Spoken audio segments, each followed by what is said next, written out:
열흘 동안 이어졌던 영남 지역 초대형 산불. 전국에서 동원된 산불 진화 헬기 120여 대 가운데 4분의 1인 32대는 카모프라고 불리는 러시아산 중형 헬기였습니다. 한 번에 3,000리터 이상의 물을 담을 수 있어 500에서 최대 1,000리터인 소형 헬기보다 산불 진화의 핵심 역할을 맡았습니다. 이 민간 헬기 업체도 이번 산불에 카모프 헬기 2대를 지원했습니다. 그런데 고장이 날 경우 더 이상 지원이 어렵습니다. 러시아와 우크라이나 전쟁 여파로 러시아에서 헬기 부품 도입이 어려워 수급난을 겪고 있기 때문입니다. 터키, 두바이 또는 이제 중국 등을 통해서 우회해서 이제 부품들을 수급을 하고 있어가지고요.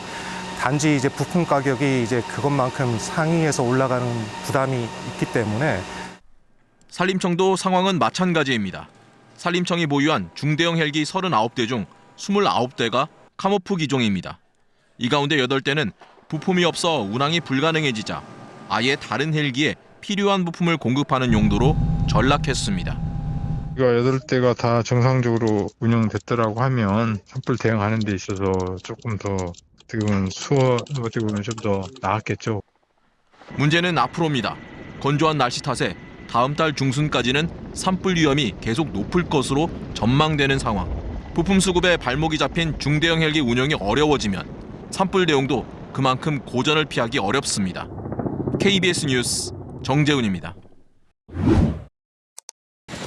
산림청이 지난해 미국에서 5대를 빌린 시누크 헬기, 담수 능력 10,000리터, 러시아제 카모프 헬기의 3배입니다. 부품 조달이 안 돼 운영하지 못한 카모프 8대의 공백을 메웠습니다. 하지만 이번 산불 진화 현장에선 볼 수 없었습니다. 지난해 운용 실적이 적다며 기획재정부가 올해 관련 예산을 삭감했기 때문입니다. 산림청은 2대라도 빌리겠다며 106억 원을 요청했지만 거절당했습니다. 자체 예산으로 중형 헬기 2대를 빌렸지만 담수 능력으로 보면 러시아 헬기 공백의 3분의 1만 메웠을 뿐입니다. 바가지로 앞에 불나는데 뿌리는 거하고 바켓으로 뿌리는 게 훨씬 낫거든요. 그러니까 그런 논리를 볼 때는 대형헬기 해서 해야만 그 주부도 진화되고 또 잔불의 발생 효과도 떨어진다. 인력 부족도 심각합니다. 산림청 헬기 조종사는 93명, 정원보다 5명 부족합니다. 중형급 이상 헬기는 조종사 2명이 탑승해야 해 산림청 보유 헬기 50대를 동시에 운용하는 게 쉽지 않습니다. 야간 진화가 가능한 수리온 헬기 석 대를 보유하고도 낮 동안만 가동한 이유도 조종사 부족 탓입니다. 효율성이나 이런 것들도 따져야겠지만 이런 것들을 대비하지 못하면 더 많은 피해가 발생하고 이런 예산 측면에서도 많은 마이너스가 나는 부분들이거든요. 지난해 국정감사에선 산림청 헬기 정비 인력도 적정 기준보다 약 20명이 부족하다는 지적이 나왔습니다. KBS 뉴스 손원혁입니다.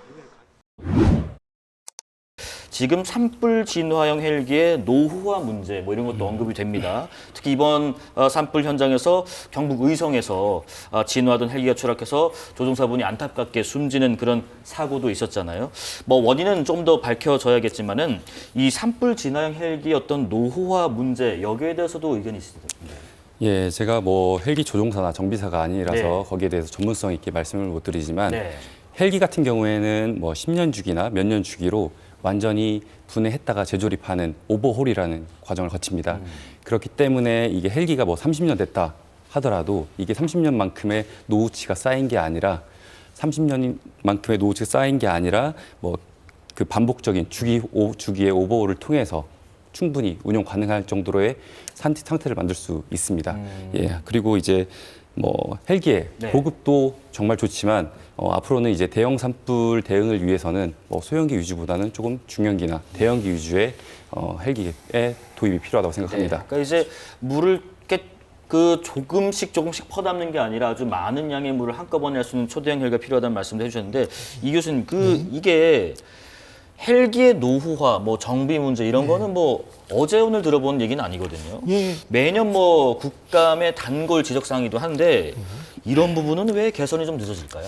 사실 앞서 이윤학 대원님 말씀하신 것처럼 저도 동의하는데요. 헬기라든지 항공기 같은 경우는 우리가 생각하듯이 단순히 그냥 오래됐다, 기령이 오래됐다는 것이 사실 노후화가 됐다라고 보기는 어려워요. 항공기 같은 거 아까 이제 오버홀 과정을 통해서 다 거의 이제 운항이 충분히 가능한 상태로 유지 관리가 되는 부분들도 있고요. 또 네. 이런 항공기의 부품 같은 경우는 단순히 시간으로 이 부품을 교체하는 게 아니라요.